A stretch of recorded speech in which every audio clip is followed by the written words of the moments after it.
வணக்கம் நேர்களே. ஐரோப்பிய செய்திகளின் மதிய நேர செய்திகள். முதலில் தலைப்புச் செய்திகள். வெனிசுலா விவகாரம், டொனால்ட் ட்ரம்பிற்கு ஐரோப்பிய ஒன்றியம் அறிவுறுத்தல். போருக்கு தயாராகுமாறு மக்களுக்கு ஐரோப்பிய தளபதிகளின் எச்சரிக்கை. ஐரோப்பாவின் எரிசக்தி மையமாக மாறும் பால்டிக் கடல். ஐரோப்பாவில் பாலின ஓய்வூதிய இடைவெளி, பெண்களுக்கு குறைவான வருமானம். பிரித்தானியாவில் கடும் பனிப்பொழிவு, நூற்றுக்கணக்கான பாடசாலைகள் மூடல். ஸ்பெயின் வீட்டு வசதி நெருக்கடி, தீர்வுக்கு டச்சு வீட்டு வசதி மாதிரியை கையில் எடுக்க திட்டம். உக்ரைன் போர், புட்டினின் குற்றச்சாட்டுகள் குறித்து உக்ரைனின் புதிய நிலைப்பாடு.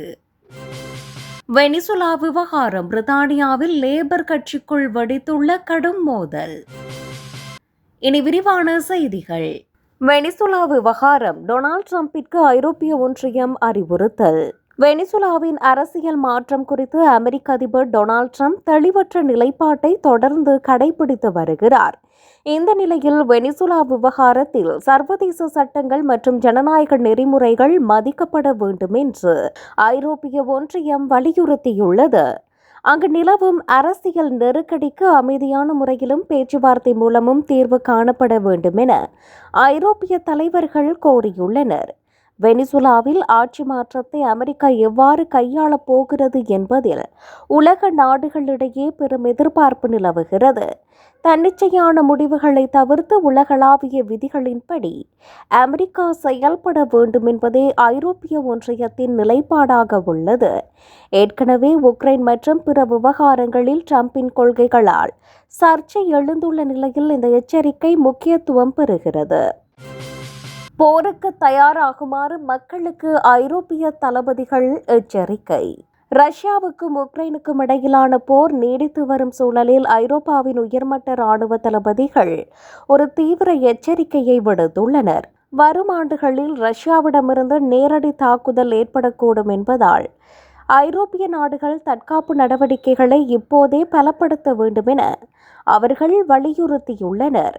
குறிப்பாக சமூகத்தின் அனைத்து தரப்பு மக்களும் ஒரு பெரிய அளவிலான போரை சந்திக்க மனரீதியாகவும் உடல் ரீதியாகவும் தயாராக இருக்க வேண்டும் என்று பிரெஞ்சு மற்றும் நேட்டோ தளபதிகள் கூறியுள்ளனர். நமது முன்னோர்கள் சந்தித்த அந்த மாபெரும் போர் போன்ற ஒரு சூழலுக்கு நாம் தயாராக வேண்டும் என்று நேட்டோ பொதுச் செயலாளர் மார்க் ரூட்டி சுட்டிக்காட்டியுள்ளார். கல்வி, சுகாதாரம் போன்ற துறைகளுக்கான நிதியை விட தற்போது இராணுவ தற்காப்புக்கான செலவினங்களை அதிகரிப்பது தவிர்க்க முடியாத ஒன்றாக மாறியுள்ளது. அமைதிக்கான காலம் முடிந்து எந்நேரமும் போர் ஏற்படக்கூடிய ஒரு சாம்பல் நிற சூழலில் ஐரோப்பா தற்போது வாழ்ந்து வருவதாக எச்சரிக்கப்பட்டுள்ளது.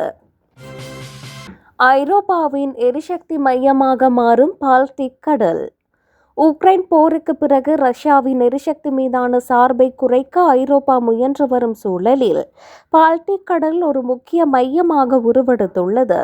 பால்டிக் கடலில் அமைக்கப்பட்டு வரும் பிரம்மாண்டமான காற்றாலைகள் ஐரோப்பிய நாடுகளுக்கு தேவையான பசுமை மின்சாரத்தை பெருமளவில் வழங்க தொடங்கியுள்ளன. இந்த பகுதியை சுற்றியுள்ள நாடுகள் இணைந்து புதிய எரிசக்தி கட்டமைப்புகளை உருவாக்கி தங்களின் மின்சார தேவையை தற்சார்பு நிலைக்கு மாற்ற திட்டமிட்டுள்ளன. காற்றாலை மின்சாரம் மட்டுமின்றி எதிர்கால தேவையாக கருதப்படும் கிரீன் ஹைட்ரஜன் உற்பத்திக்கும் பால்டிக் கடல் ஒரு சிறந்த தளமாக மாறியுள்ளது. எரிசக்தி பாதுகாப்போடு இராணுவ பாதுகாப்பு முக்கியம் என்பதால் கடலுக்கடியில் உள்ள கேபிள்கள் மற்றும் பைப்லைன்களை பாதுகாக்க ஐரோப்பிய நாடுகள் கூடுதல் கவனம் செலுத்தி வருகின்றன. காலநிலை மாற்றத்துக்கு எதிரான போராட்டத்தில் இப்பகுதி ஒரு புரட்சிகரமான பங்களிப்பை வழங்கும் என உலக பொருளாதார மன்றம் சுட்டிக்காட்டியுள்ளது. ஐரோப்பாவில் பாலின ஓய்வூதிய இடைவெளி, பெண்களுக்கு குறைவான வருமானம். ஐரோப்பிய நாடுகளில் ஆண்களை விட பெண்கள் சராசரியாக 25% முதல் 30% வரை குறைவான ஓய்வூதியத்தை பெறுகிறார்கள் என புதிய புள்ளி விபரங்கள் தெரிவிக்கின்றன. குடும்ப பொறுப்புகள் காரணமாக பெண்கள் பகுதி நேர வேலைகளில் ஈடுபடுவது மற்றும் இடைவெளியில் வேலையை நிறுத்துவது இந்த இடைவெளிக்கு முக்கிய காரணமாக உள்ளது. லுக்சம்பர்க் போன்ற நாடுகளில் இந்த இடைவெளி அதிகமாகவும் எஸ்டோனியா போன்ற நாடுகளில் ஒப்பீட்டளவில் குறைவாகவும் உள்ளது. பெண்கள் தங்கள் வாழ்நாளில் ஆண்களை விட குறைவான ஊதியத்தை பெறுவதும் அவர்களின் ஓய்வூதிய சேமிப்பு கணக்கில் நேரடி பாதிப்பை ஏற்படுத்துகிறது. இந்த இடைவெளியை குறைக்க ஐரோப்பிய ஒன்றியத்தின் உறுப்பு நாடுகள் புதிய சட்டங்களையும் சம ஊதிய கொள்கைகளையும் அமுல்படுத்த திட்டமிட்டு வருகின்றனர். பிரித்தானியாவில் கடும் பனிப்பொழிவு, நூற்றுக்கணக்கான பாடசாலைகள் மூடல். பிரித்தானியா முழுவதும் நிலவி வரும் கடுமையான பனிப்பொழிவு மற்றும் உறைபனி காரணமாக நூற்றுக்கணக்கான பாடசாலைகள் மூடப்படுவதாக அறிவிக்கப்பட்டுள்ளது. ஸ்காட்லாந்து, வேல்ஸ் மற்றும் வடக்கு இங்கிலாந்தின் பல பகுதிகளில் பனிப்பொழிவு மிக தீவிரமாக இருப்பதால் மாணவர்களின் பாதுகாப்பு கருதி இந்த நடவடிக்கை எடுக்கப்பட்டுள்ளது. சாலைகளில் பனி உறைந்து வழுக்கும் நிலையில் உள்ளதால் போக்குவரத்து கடுமையாக பாதிக்கப்பட்டு பல இடங்களில் வாகன நெரிசல் ஏற்பட்டுள்ளது. வானிலை ஆய்வு மையம் பனி மற்றும் உறைபனி குறித்த மஞ்சள் நிற எச்சரிக்கையை நீடித்துள்ளது. இது பொதுமக்களின் பயணங்களுக்கு இடையூறாக அமையும். சில பகுதிகளில் ரயில் சேவைகள் ரத்து செய்யப்பட்டுள்ளன அல்லது தாமதமாக இயக்கப்படுகின்றன. இதனால் வேலைக்கு செல்லும் பயணிகள் கடும் சிரமத்திற்கு உள்ளாகியுள்ளனர். நிலைமை சீராகும் வரை மக்கள் தேவையற்ற பயணங்களை தவிர்க்குமாறும் பள்ளிகள் மீண்டும் திறக்கப்படுவது குறித்து அந்தந்த உள்ளூர் நிர்வாகத்தின் அறிவிப்புகளை கவனிக்குமாறு கேட்டுக் கொள்ளப்பட்டுள்ளனர். ஸ்பெயின் வீட்டு வசதி நெருக்கடி தீர்வுக்கு டச்சு வீட்டு வசதி மாதிரியை கையில் எடுக்க திட்டம்.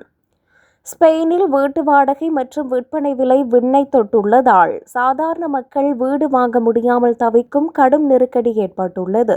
இந்த சிக்கலை சமாளிக்க நெதர்லாந்து நாட்டில் வெற்றிகரமாக செயல்படுத்தப்படும் டச்சு வீட்டு வசதி மாதிரி முறையை ஸ்பெயின் ஆராய்ந்து வருகிறது. இந்த திட்டத்தின்படி அரசு மற்றும் தனியார் நிறுவனங்கள் இணைந்து குறைந்த விலையில் வீடுகளை கட்டி ஏழை மற்றும் நடுத்தர மக்களுக்கு மலிவான வாடகையில் வழங்க வழிவகை செய்யப்படும். குறிப்பாக வீடுகளை கட்டும் நிலத்தை அரசே வழங்கி தனியார் நிறுவனங்கள் மூலம் கட்டுமான பணிகளை மேற்கொண்டு விலையை கட்டுக்குள் வைப்பது இதன் முக்கிய அம்சமாகும். சுற்றுலா பயணிகள் அதிகம் வரும் நகரங்களில் உக்ரைன் போர், புட்டினின் குற்றச்சாட்டுகள் குறித்து உக்ரைனின் புதிய நிலைப்பாடு. உக்ரைன் போர் மற்றும் சர்வதேச அரசியல் நகர்வுகள் குறித்து ரஷ்ய அதிபர் புட்டின் முன்வைத்த சில முக்கிய குற்றச்சாட்டுகளுக்கு உக்ரைன் தரப்பு தற்போது விளக்கம் அளித்துள்ளது. போரின் போக்கை மாற்றக்கூடிய சில முக்கியமான விவகாரங்களில் உக்ரைன் தனது முந்தைய கருத்துக்களை மாற்றிக் கொண்டுள்ளதாக இந்த கட்டுரை குறிப்பிடுகிறது. நேட்டோ நாடுகளின் தலையீடு மற்றும் அமைதி பேச்சுவார்த்தைக்கான நிபந்தனைகள் குறித்து புதிய விவாதங்கள் எழுந்துள்ளன. அமெரிக்காவில் ஆட்சி மாற்றம் ஏற்படவுள்ள நிலையில் உக்ரைன் தனது போர் உத்திகளையும் ராஜதந்திர நிலைப்பாடுகளையும் மறுபரிசீலனை செய்து வருகிறது. போர் நிறுத்தத்தை எட்டுவதற்கு ரஷ்யா விதிக்கும் சில நிபந்தனைகளை சர்வதேச நாடுகள் உன்னிப்பாக கவனித்து வருகின்றன. களத்தில் போரின் தீவிரம் குறையாத நிலையில் இத்தகைய அரசியல் கருத்து மாற்றங்கள் அமைதி பேச்சுவார்த்தைக்கு வழிவகுக்குமா என்ற எதிர்பார்ப்பு எழுந்துள்ளது.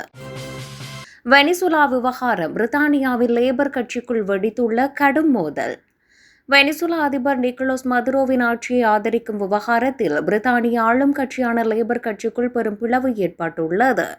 மதுரோவின் மனித உரிமை மீறல்களை கண்டிக்காமல் அவருக்கு ஆதரவாக செயல்படும் கட்சியின் சில உறுப்பினர்களை மதுரோவின் மன்னிப்பு கோருபவர்கள் என எதிர்க்கட்சிகள் விமர்சிக்கின்றன. கட்சிக்குள்ளேயே உள்ள ஒரு தரப்பினர் மதுரோவின் அரசை பாதுகாத்து பேசுவது பிரதமர் கெய்ர் ஸ்டாமருக்கு கடும் அரசியல் நெருக்கடியை உருவாக்கியுள்ளது.